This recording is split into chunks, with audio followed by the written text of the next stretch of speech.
L'élevage de crevettes en Polynésie débute en 1972 avec plusieurs tests réalisés sur une dizaine d'espèces d'Amérique centrale et d'Asie. En 1994, le choix définitif se porte sur la crevette bleue Lithopeneus stylirostris. Chaque année, les meilleurs individus sont conservés dans ces bassins, puis préparés à devenir des reproducteurs.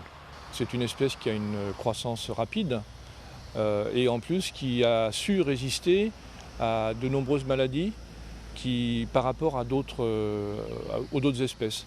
Elle est complètement indemne de maladies bactériennes, de bactéries ou de maladies virales, alors que dans le monde, beaucoup des grandes productions crevetticoles sont affectées justement par des maladies virales ou bactériennes.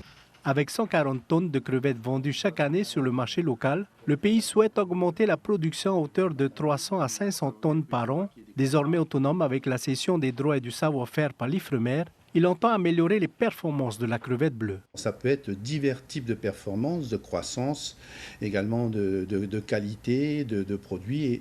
Et c'est ce qui va être, un développement qui va être mené désormais avec les professionnels et puis donc ce syndicat des sélectionneurs avicoles et aquacoles français avec des experts en matière de génétique, de sélection.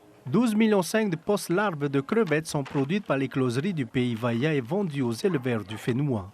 Tébasiou est le plus gros producteur. Il récolte 115 tonnes de crevettes bleues par an. Elles sont élevées en bassin à terre durant 5 à 6 mois jusqu'à atteindre 20 grammes. Les premiers élevages, on faisait 3-4 tonnes. Tu vois bon, ça c'était le tout début, forcément. Il y a toujours un début.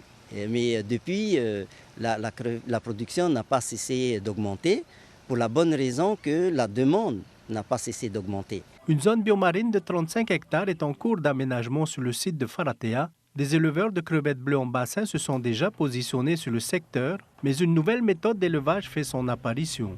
Toa Waibish exploite depuis 2 ans à Mitirapa 18 cages flottantes en plein lagon. Il produit 8 tonnes de crevettes réputées bio à 70%. On utilise l'aliment naturel qui est donc produit par notre lagon, comme le plancton, l'algue filamenteuse, qui nous permet de nourrir nos crevettes à 30% à peu près. Donc cela fait diminuer nos charges alimentaires qu'on donne d'aliments artificiels, quoi. Ouais. Et ça permet aussi de produire une crevette de qualité semi-bio. Avec 4000 clients en attente, Toa Waibish entend multiplier sa production de crevettes pour atteindre 35 à 40 tonnes par an.